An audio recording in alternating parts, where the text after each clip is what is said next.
আমন্ত্রণ জানাচ্ছি প্রবাস কণ্ঠ রাতের বুলেটিনে পাওয়ার্ড বাই মাইএনজেড ট্রিপ। শুরুতে জানাবো আজকের প্রধান শিরোনামগুলো। মালয়েশিয়ায় যক্ষ্মার প্রাদুর্ভাব, উৎসবে মাস্ক ব্যবহার ও সতর্কতা জারি। দুর্নীতি ধারণা সূচক 2025 3 ধাপে গিয়ে শক্তিশালী অবস্থানে মালয়েশিয়া। এবং ফেব্রুয়ারির 9 দিনে প্রবাসীরা দেশে পাঠিয়েছেন $113 কোটি। দেখছিলেন শিরোনাম, এবার বিস্তারিত। Planning your next trip? Get my NZ Trip, the worldwide eSIM data service. Select your region and plan. Buy your plan before you fly. No chips to swap, zero plastic, same identity.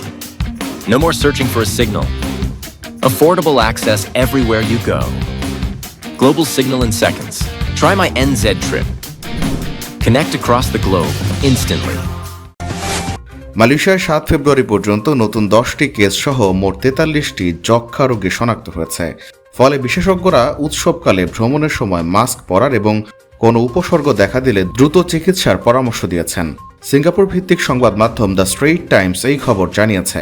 Malay বিশ্ববিদ্যালয় epidemiology ও জনস্বাস্থ্য বিভাগের অধ্যাপক রাফদজা আহমদ জাকি বলেছেন, ভ্রমণের সময় মুখে mask ব্যবহার করা উচিত এবং কোনো উপসর্গ দেখা দিলে দ্রুত চিকিৎসা নেওয়া জরুরি।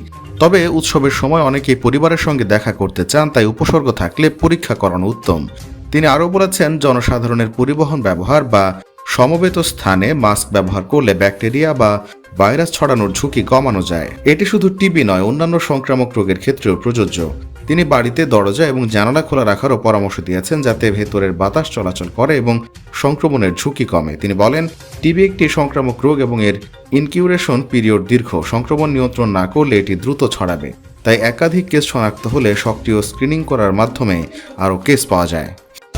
মালয়েশিয়ায় 10 রিঙ্গিতের 20 ক্লাব বিস্কিট কিনে এবার গাড়ি জেতার সুযোগ। আরও থাকছে প্লে স্টেশন, 10টি বাইসাইকেল ছাড়াও 20টি আকর্ষণীয় গিফট হ্যাম্পার। অংশ নিতে আপনার নাম, ফোন নম্বর, দোকানের নাম আর ভাউচারের ছবি পাঠিয়ে দিন কিউআর কোডের লিঙ্কে। অফারটি চলবে 28 ফেব্রুয়ারি পর্যন্ত। ট্রান্সপারেন্সি ইন্টারন্যাশনাল মালয়েশিয়া সাম্প্রতিক প্রতিবেদন অনুযায়ী দুর্নীতি ধারণা সূচক 2025-এ উল্লেখযোগ্য উন্নতি করেছে মালয়েশিয়া। বিশ্বের 182টি দেশ ও অঞ্চলের মধ্যে গত বছরে 57তম অবস্থান থেকে 3 ধাপে এগিয়ে দেশটি বর্তমানে 54তম স্থানে উঠে এসেছে। দুর্নীতির বিরুদ্ধে সরকারের কঠোর পদক্ষেপের ফলে দেশটির স্কোর এবার 52তে উন্নীত হয়েছে, যা বিগত 2 বছর 50-এর ঘরে স্থির ছিল। মোট 13টি বিশেষজ্ঞ মূল্যায়ন ও গবেষণার তথ্যের ভিত্তিতে সূচকটি তৈরি করা হয়েছে। সংস্থাটির সভাপতি রেমন রাম এই অগ্রগতিকে দুর্নীতি প্রতিরোধ এবং সুশাসন প্রতিষ্ঠায় মালয়েশিয়ার অঙ্গীকারের আন্তর্জাতিক স্বীকৃতি হিসেবে বর্ণনা করেছেন। তবে তিনি সতর্ক করে দিয়েছেন, এই সাফল্য শেষ নয়। 2033 সালের মধ্যে বিশ্বের শীর্ষ 25টি দেশের তালিকায় স্থান পাওয়ার লক্ষ্য অর্জনে এখনও অনেক পথ বাকি। চলতি মাসের প্রথম 9 দিনে দেশে রেমিটেন্স এসেছে $113 কোটি 50 লাখ বা $1.13 বিলিয়ন মার্কিন ডলার। এই হিসেবে প্রতিদিন গড়ে দেশে এসেছে $12 কোটি 61 লাখ রেমিটেন্স। মঙ্গলবার বাংলাদেশ ব্যাংকের মুখপাত্র আরিফ হোসেন খান এই তথ্য জানিয়েছেন। তিনি বলেন, চলতি ফেব্রুয়ারির প্রথম 9 দিনে দেশে রেমিটেন্স এসেছে $113 কোটি 50 লাখ, আর গত বছরের একই সময় এসেছিল $85 কোটি 60 লাখ। অর্থাৎ বছর ব্যবধানে রেমিটেন্স প্রবাহ বেড়েছে।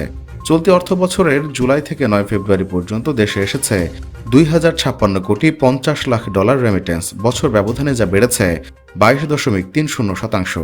এর আগে জানুয়ারি মাসে দেশে এসেছে ইতিহাসে কোনো এক মাসে তৃতীয় সর্বোচ্চ, চলতি অর্থ বছরের দ্বিতীয় সর্বোচ্চ $317 কোটি 9 লাখ 40 হাজার মার্কিন ডলার রেমিটেন্স।